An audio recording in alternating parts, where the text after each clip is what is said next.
In this section, we're going to be looking at solving linear and absolute value inequalities.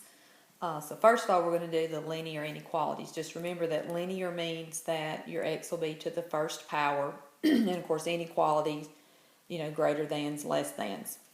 All right, you solve a linear inequality basically the same way as you solve a linear equation. So with this first example, you would first need to use your distributive property and distribute your -4. So you would have -4x minus 8 is greater than 3x plus 20. Now again, you have an option on which side you want to get your x's on. I'm going to move those to the left, numbers to the right. So that would require that I subtract the 3x and then to add the 8. So combining like terms, I would have -7x is greater than 28. Now this last step that I'm going to do is actually a difference with your equations. It's something you don't have to worry about with equations. This last step is going to require that I divide both sides by a negative. So if you remember, anytime that you multiply or divide both sides by a negative, you do have to reverse your inequality symbol. So that means we'll end up with x is less than -4.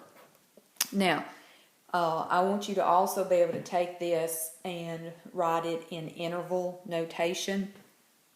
I'm going to do a number line first, which is not required. You can do the number line if it helps you out.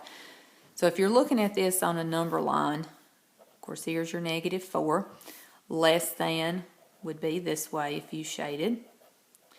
Now the -4 is not included, which would be an open circle. If it is if -4 is included, then you do a closed-in circle.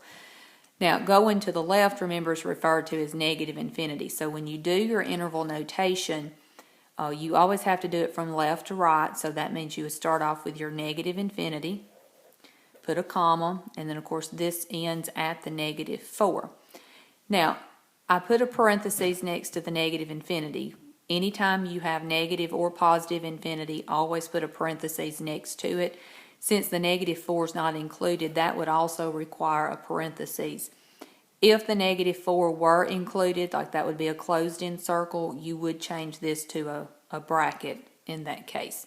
So this is your answer as far as inequality form. This would be your interval notation form. Okay, next.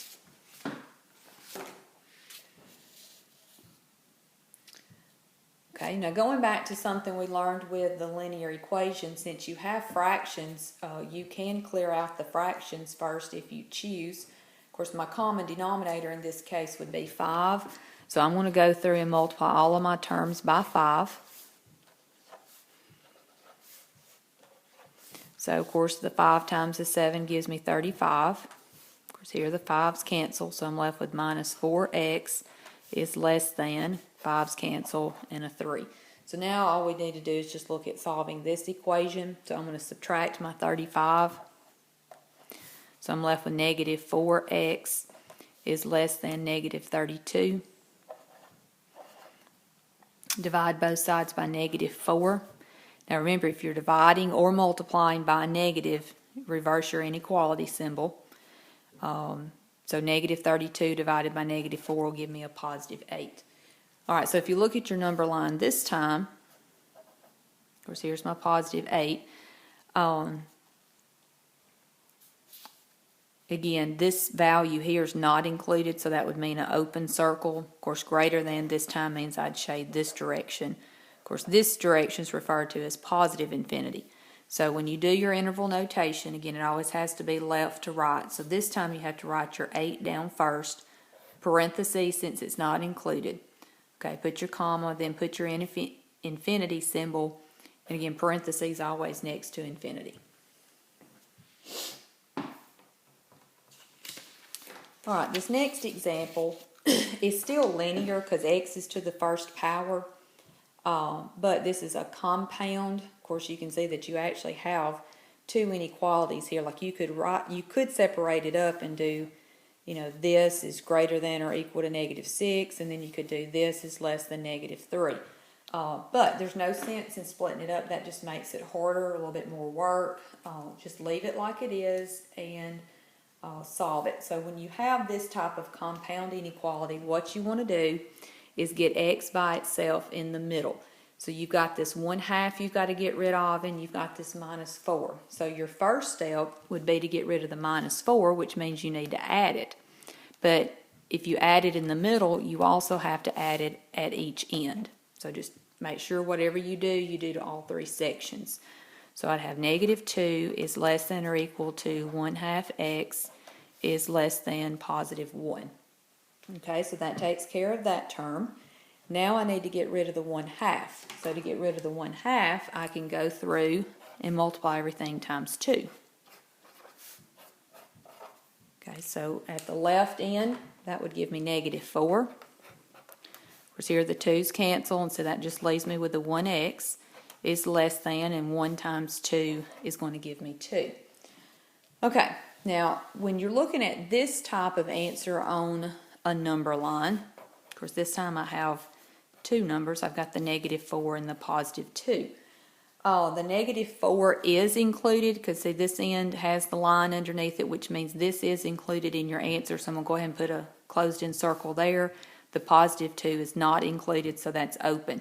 But of course x represents your answer. So what this is telling you is that your answer is between these two numbers. So what you would actually do on your shading is just shade in between them. Okay, so when you go to do your interval notation, you're not going to have infinity or negative infinity this time because you've not shaded in either one of these directions. It's just strictly between these two. So you'd put your -4 down first, comma, and then your 2. Now I've mentioned this on the other two examples about using a bracket. Again, if the number's included, that means you would need to use a bracket instead of a parentheses. Now the 2's still not included, so that would be a parentheses. So this would be your interval notation. Now in all three of these, I did the number line, just in case that helps you with having a visual picture there. But as you do your homework or do test, if you can go straight from your inequality answer to the interval notation, that's fine. The number line's not required.